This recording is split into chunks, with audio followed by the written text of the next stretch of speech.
Ted, what are you doing? Why do you have that? Playing a bard, and I gotta, hone up my skills. Dude, the internet does not want to hear you play that. Your character might be proficient with it, but I'm telling you right now, you're not. Fine, let's just discuss the 5 go-to magic items for a bard.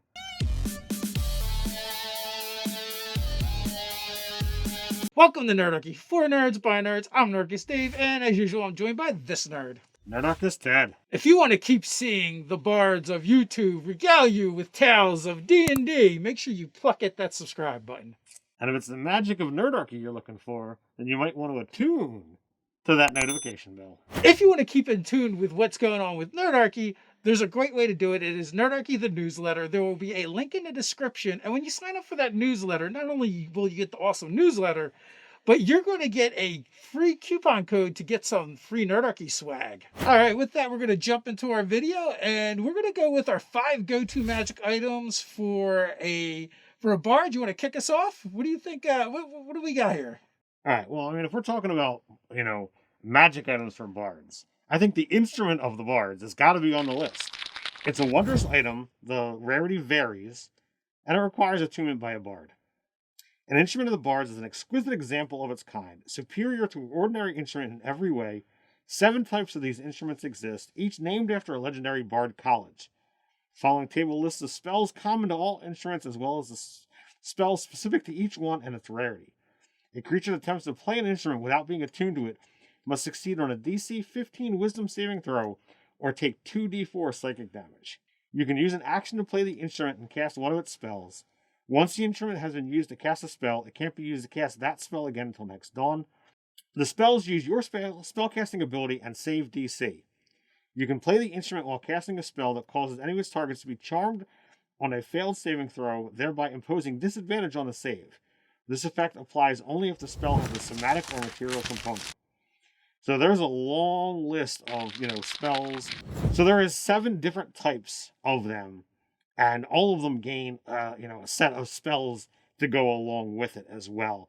And it varies all the way from, uncommon all the way up to legendary. So it's a pretty potent set of items. Yeah, so there's a set of spells that they all kind of share as well, right? Yes. So they all get fly, invisibility, levitate, protection from evil and good, plus the spells listed on each individual instrument. So the more powerful the instrument, the more powerful spells you're going to get. I mean, this is a great magic item for a bard. You can impose disadvantage on saving throws with it. You're going to get a lot more spell casting out of it. You can also use that instrument basically to do your perform and as your focus for your spell casting. Bard is right in the name. Obviously, I think this is a great item for the bard. But I think the thing that is awesome is that a lot of magic items specifically say, here is the attack modifier or spell save DC. This one calls out that you get to use your own ability. So as you scale in power, this item gets better for you. Yes, so that makes it an excellent choice. So I have Tome of Leadership and Influence for the bookish bard in your life. It is a wondrous item. It's very rare. This book contains guidelines for influencing and charming others, and its words are charged with magic. If you spend 48 hours over a period of 6 days or fewer studying the book's contents and practicing its guidelines, your charisma score increases by 2, as does your maximum score. The manual then loses its magic, but you regain it in a century. So this is just a great item for increasing the bard's charisma, which is their primary casting stat. It takes it above the roof, raising it the roof from 20 to 22. So I don't think you can go wrong as a bard with this item. All right, so the next thing I'm looking at is Glamoured studded leather. It's armor, studded leather, rare, does not require attunement.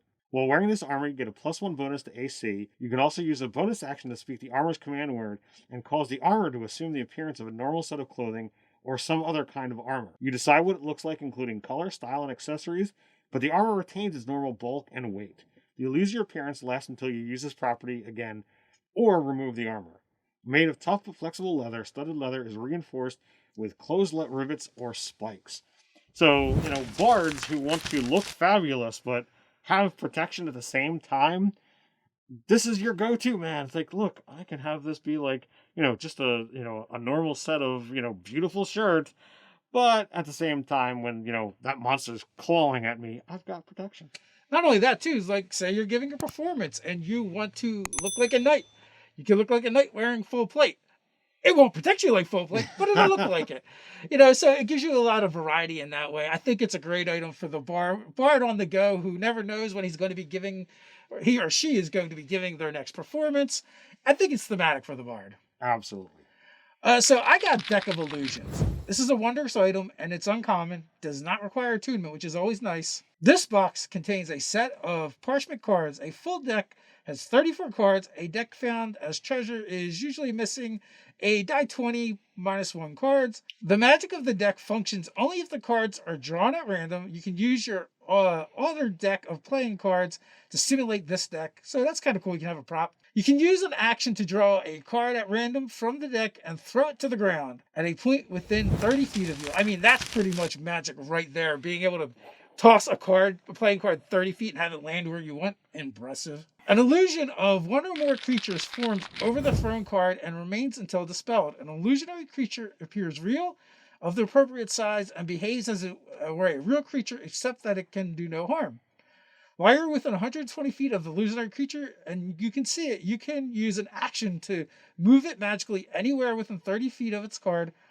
Any physical interaction with the illusionary creature reveals it to be an illusion. Because the object passes through it, someone who uses an action to visually inspect the creature identifies it as illusionary with a successful DC 15 intelligence investigation check. The creature then appears translucent. The illusion lasts until the card is moved or the illusion is dispelled. When the illusion ends, the image of its card disappears and the card can't be used again. You know what I like about this? Like, if you're the improv type of bard, you just draw the card, you throw it out there, and then you're going to act or perform based on that card. Doesn't matter what it is because you're that good of a performer. You're just going to interact with it.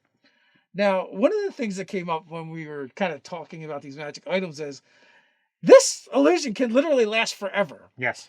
Because if nothing moves the card and it is never dispelled, the illusion remains. Indeed. So I found that a little bit interesting. I mean, you have to be in a controlled environment for the card to not be moved around, but it's not impossible. It's not impossible. And it doesn't say that, like, the card is restrained to that location. So, like, what if it just wanders away? Like, there could be a person walking around the countryside looking for something, it's not going to speak, like, it can't really interact. But until someone goes and moves that card, someone could think that's a real person. Like, yeah, you're talking about not moving the card, but the illusion wandering off. Yes. And acting normally as it would, maybe not even knowing it's an illusion.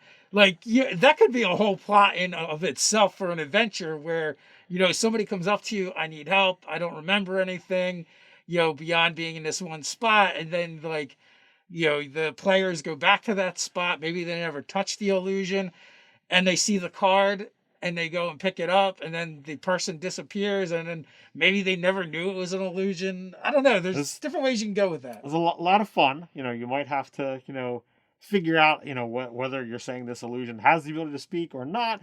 Like, it's a lot of fun. And we discussed this, probably much longer than we should have when we were discussing this. But it's definitely a lot of fun. And I know I'm going to have some fun with that deck of illusions in the near future. So last up, I've got the Hat of Disguise, one of my very favorite magic items. It's a wondrous item, uncommon, requires attunement. While wearing this hat, you can use an action to cast a Disguise Self spell from it at will. The spell ends if the hat is removed. I had a character in a game years ago that every time you turned around, he would be changing his outfit. He would be mimicking, what he looks like based on the different people he was interacting with, including members of his own party. The player would turn around and would make a pose. He would do the same thing, looking like them, just, a shorter version because he was a half. Yeah, it's a great. There's going to be overlap between this item and the studded leather, so you probably wouldn't have both. They both have their uses, and the studded leather does not require attunement. Correct. So that's pretty nice about that item. But, it also doesn't have the versatility of the Hat of Disguise.